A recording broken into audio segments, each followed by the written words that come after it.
चैली को आग कहते हैं, बुझी को राग कहते हैं, डिस्कोवरा को नाग कहते हैं, गार्डन को बाग कहते हैं। जो नरेंद्र मोदी एंड टीम के पास नहीं उसे दिमाग कहते हैं। मोहब्बत करते हैं मोदी जी से। अगर मैं लड़की होता और 18 साल की उम्र में मिलता तो मैं माँ कसम खंबे पे चढ़ जाता हूँ, शादी करने के बाद। चैली को आग कहते हैं, बुझी को राग कहते हैं, डिस्कोवरा को नाग कहते हैं, गार्डन को बाग कहते हैं। जो नरेंद्र मोदी एंड टीम के पास नहीं उसे दिमाग कहते हैं। हम उनसे सीखेंगे। मोदी के पास दिमाग नहीं है। विवादित टिप्पणी है। देखिए, विवादित टिप्पणी की अगर बात करेंगे ना, विवादित टिप्पणी की अगर बात करेंगे तो पूरी बीजेपी में 90% नेताओं को जेल हो जाएगी। हम तो समाजवाद की लड़ाई लड़ने वाले, कैमरे में देख करके हम समाजवाद की लड़ाई लड़ने वाले एक छोटे से कार्यकर्ता हैं। हमें किसी पार्टी पॉलिटिक्स से मतलब नहीं है। जब कांग्रेस शोषण पे चरम पे थी, 2011 में हम ही उसके खिलाफ थे। हमने जड़ से उखाड़ फेंकी थी कांग्रेस। हम उस हर मंच में नजर आएंगे जहाँ शोषण के खिलाफ बड़ी लड़ाई लड़ी जा रही होगी। इस देश का पीड़ित, वंचित, शोषित आवाजों को दबाया जा रहा है। बेरोजगारों की, बेरोजगार, महंगाई, गरीब, पता है करोड़ों लोग डायलिसिस से पीड़ित हैं। करोड़ों लोगों को कैंसर है, कीमोथेरेपी नहीं मिली। करोड़ों लोगों को न्यूरो की शिकायत है। दौरे पड़े। ये भी मोदी जिम्मेदार है क्या? सुनिए, बड़े-बड़े अस्पताल मैं जिम्मेदार हूँ।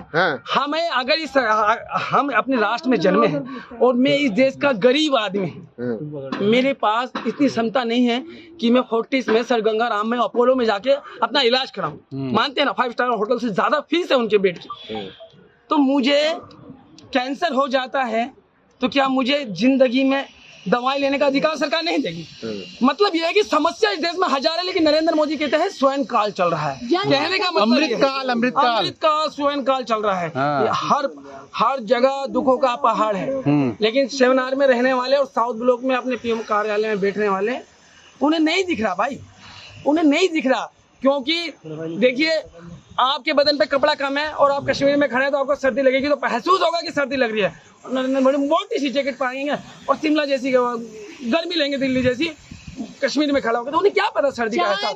हम गरीब हैं। हम क्या कहते हैं, राम मनोहर लोहिया कहते थे कि राम मनोहर लोहिया कहते थे कि अगर सड़कें खामोश हो जाएगी तो संसद आवारा हो जाएगी। हम संसद को आवारा नहीं होने देंगे। समाजवाद क्या है? सबके हिस्से में सबकी रोटी आए, जिसकी लड़ाई भगत सिंह ने लड़ी, अंबेडकर ने लड़ी, महात्मा गांधी ने लड़ी। हम इस विचारधारा के साथ चलने वाले लोग हैं। हम उन लोगों के साथ नहीं हैं जिन्होंने काला पानी की सजा से बचने के लिए अंग्रेजों के सामने पूरा लंबा लेट गया और उनके सरनेम में वीर लग गया। आज तो देश विकास कर रहा है, तुम क्या बात कर रहे हो? देश विकास कर रहा है, मोदी जी विकास कब नहीं हुआ? करोड़ों लोगों को कुर व्यवस्था से निकाल के समाज की मुख्य धारा में अंबेडकर जैसे महान व्यक्ति ने जब लाया, तो क्या विश्व के पटल पे इस देश का नाम नहीं था? अरे इस देश का नाम कम नहीं हो जब महात्मा गांधी जैसे वीर क्रांतिकारी ने इस देश में जन्म लिया, कम नहीं था? अरे सुनिए, हम बिहारी, 70 सालों में हम बिहारी हैं। संघर्ष के बारे में हमसे ना पूछना। आधे पेट खा के ना 1400 किलोमीटर का सफर करते हैं, सियासत खाते हैं, सियासत पीते हैं, सियासत ओढ़ते हैं, सियासत बिछाते हैं। मोदी जी तो 18 घंटे काम करते हैं। नहीं, हमें MP MLA नहीं बनना। सुनिए, हमें MP MLA नहीं बनना। हम बिहारी हैं, हमारे खून में इंकलाब दौड़ता है, समझ रहे हैं? कभी पूरे देश में चुनाव होगा ना, आप जर्नलिस्ट ने कभी जाना बिहार, कभी लोग गीत सुनाई देंगे आपको। तो साहब, हम आपसे कुछ नहीं मांगते, दे दीजिएगा जेल। बहुत गरीब परिवार से आते, बिना छत के मकान में रहते। तो आज भारत में गरीबी है, मानते हैं आप क्या? अगर ये कहते नहीं 80 करोड़ लोगों को राशन दे रहे हैं, अगर नहीं देंगे, अरे मरी माँ की छाती से दूध पी रहा था एक बच्चा कोरोना काल में विश्व के पटल पे, वो छवि क्या सोचते हैं कि नई दिल्ली के बाहर KFC है, बड़ा बर्गर है, किंग बर्गर है, ये है वो है। यही भारत की पहचान है। 20 रुपए के पराठे खा के ना पटना तक का सफर करते हैं विक्रमशिला एक्सप्रेस में। क्या बात कर रहे हैं? हम ये नहीं कहते कि ये छवि होनी चाहिए भारत की, लेकिन इससे इनकार कैसे कर सकते हैं कि देश की बहुत बड़ी आबादी है। आप ही कहते हैं ना 80 करोड़ लोगों को राशन देते हैं, मत दीजिए, पता चल जाएगा। आज लोकतंत्र खतरे में लग रहा है। 80 करोड़ लोगों को क्यों नौबत आई राशन देने की? इस पे कोई बात करेगा? ये भी तो अच्छे दिनों का संकेत है। जो लोग गरीब हैं, राशन दे रहे हैं भी तकलीफ। अरे हम तो कहते हैं रोजगार नहीं दे रहे तो दिक्कत, राशन दे रहे तो देखिए, आप लोग कह रहे हैं ना, आप लोग क्या कह रहे हैं? मैं व्यक्तिगत तौर पे इस बात को की आपको सहमत करता हूँ और इस बात को मत काटना, प्लीज अपलोड कर देना। मैं आपसे हाथ जोड़ के हम इस देश की बहुत बड़ी आबादी कीड़ों मकोड़ों जैसा जीवन जी रही है, मैं भी उसमें शामिल हूँ। जो गरीब तबका है, हर किसी का शोषण, अधिकारी से लेके प्रशासन तक, समाज में जो थोड़ा सा फाइनेंशियल थोड़ा मजबूत है, पैसे में है, उसका भी, इसको भी झेल रहा है। तो मुझे ऐसा लगता है कि समस्या इस बात की है कि अगले 10 साल तक भारत में एक भी बच्चे नहीं होने चाहिए और अगले 10 साल बाद 20 साल तक एक ही बच्चा होना चाहिए और उस एक बच्चे पे सरकार को मजबूत पॉलिसी लानी चाहिए कि अगर वो एक बच्चा। लेकिन ये तो जन जागरूकता की आवश्यकता है ना। लोग तो कहते हैं बच्चा अल्लाह की देन है, भगवान की देन है, तो क्या करेंगे। मेरे अब्बा का विकास हुआ, मैं अपनी अम्मा और अब्बा का, उनके हनीमून से मेरा विकास हुआ है। मैं आपके सामने खड़ा हूँ, समझ रहे ना क्या किया मैंने। लेकिन ठीक है माता रानी, तो इसके लिए जिम्मेदार मोदी जी माता रानी ठीक है, अल्लाह का शुक्र है कि कुछ ना किया, आपके सामने नजरें मिलाने की ताकत दी मेरे भगवान ने। जो मूर्ति खड़ी है ना, वो प्रतिमा खड़ी है, ठीक है। और हमने देखिए मोदी जी, किसी ने ये वीडियो देखी नहीं देखी, बीजेपी IT सेल देख लेगा। इसीलिए मैं कहता हूँ साहब, हम गरीब आदमी हैं, हम जुल्म के खिलाफ लड़ने वाले हैं और हम जुल्म को मानने से इनकार करने वाले लोग हैं। हम असरा से डरते नहीं। आप मुझे मोहम्मद इरफान के नाम से जानिए, लेकिन मैं खुद को एक अच्छा भारतीय, एक अच्छा नागरिक हर पल बनाने की कोशिश। योगी को भोगी कहा था आपने, बताइए उस पर क्या कहेंगे, भोगी कैसे है वो। अब मैं आप सभी पत्रकारों को कहा कि गुरु गोरखनाथ पीठ का मैं बड़ा सम्मान करता हूँ। बहुत बड़े महंत और संत हैं। गुरु गोरखनाथ पीठ से आते हैं योगी जी महाराज। गुरु गोरखनाथ कहते थे योगी मर मरण मीठा हो, बिना मरण कैसे योगी हो।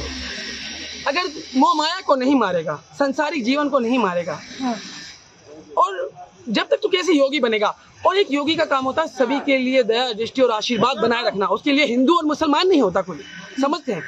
इसीलिए मैं कहता हूँ जब वो कहते हैं 20 और 80, तो मैं कहता हूँ ये जब ये 20 और 80 की जब ये बात करते हैं तो मैं कहता हूँ कि ये योगी नहीं भोगी क्यों। लेकिन मैं ये नहीं कहा, जैन मुनि और साध्वी को आप देखना, पूरे जीवन 1 रुपया उनकी जेब में नहीं, 1 रुपया उनके अकाउंट में, पूरे पृथ्वी में उनके नाम की एक गज जमीन नहीं। पूरे जीवन कष्ट, त्याग किसे कहते हैं, योगी किसे कहते हैं। किसी जैन मुनि या साध्वी के चरणों में जाके देखें क्या त्याग है। अरे ये तो राजमहल में रहते हैं, पूरी सुख सुविधाएं ले रहे हैं, पूरे जिस्म पे एक मच्छर काटेंगे ना 1000 किसी जैन मुनि को धूप नहीं लगाएगा, कोई मच्छर ना मर जाए। ऐसी सहनशीलता, ऐसा त्याग कि मच्छर काट ले, लेकिन पूरे जीवन में साबुन इसलिए नहीं लगाया कि कोई मेरा जीव ना मर जाए मेरे शरीर पे जो जी रहा। हम क्या कहते हैं कि दुनिया के 95% हिंदू, 90% सिख, 63% जैन, 64% बौद्ध, 50% पारसी, 9.5% मुस्लिम और 1% ईसाई भारत में रहते हैं। सभी को उनके धार्मिक अनुष्ठान मानने की आजादी है और रहनी भी चाहिए। लेकिन इस धार्मिक गठबंधन को तोड़ने की कोशिश कौन तोड़ रहा है? खुलकर बोलिए। मोहब्बत की फिजा में आग लगाने की कोशिश कौन है? मैं बता रहा हूँ वर्तमान की सरकार। यार हम कोई वो है क्या? हम आइडियोलॉजी, विचारों की व्यक्तिगत लड़ाई है। हम विचारों की लड़ाई लड़ने हैं। हमें पर्सनली मोदी विचारों की लड़ाई नहीं है, नफरत करते हैं मोदी जी से। विपक्ष हो आप लोग, मोहब्बत करते हैं मोदी जी से। अगर मैं लड़की होता और 18 साल की उम्र में मिलता तो मैं माँ कसम खंबे पे चढ़ जाता हूँ उनसे शादी करने। एक बात बताइए, हर जगह मोहब्बत करता हूँ नरेंद्र मोदी जी से। तो लड़की होते तो क्या करते?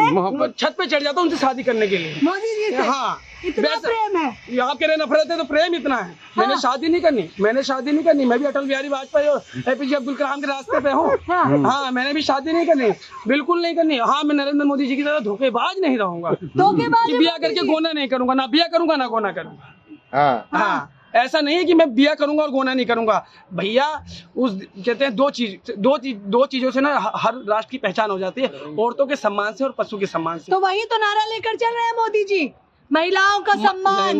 नरेंद्र मोदी पक्के महिला विरोधी है। कर्नाटका में देखें, आप लेडीज हैं, आपने सर खोल रखे हैं या ढक रखे हैं, आप जींस पहने टॉप पहने, आपका जीवन आपकी, यही तो समानता है, यही अम्बेडकर की बात है। वो कहते हैं सर ढकना रिलीजन नहीं, अटैचमेंट है।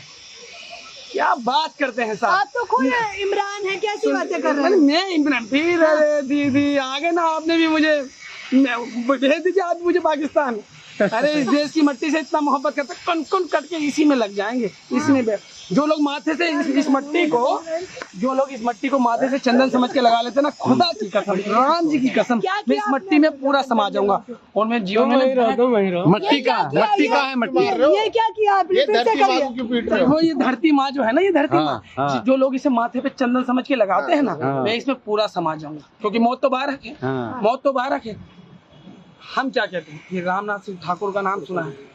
वो कहते थे तुम्हारी फाइलों में मेरे गांव का मौसम गुलाबी ही, वादे झूठे हैं और ये बातें किताबी हैं। हम इसकी लड़ाई को लड़ने के लिए आए हैं। और आपको एक बात बता दूं, आप पत्रकार हैं, आपके कांधे में बड़ी जिम्मेदारी है।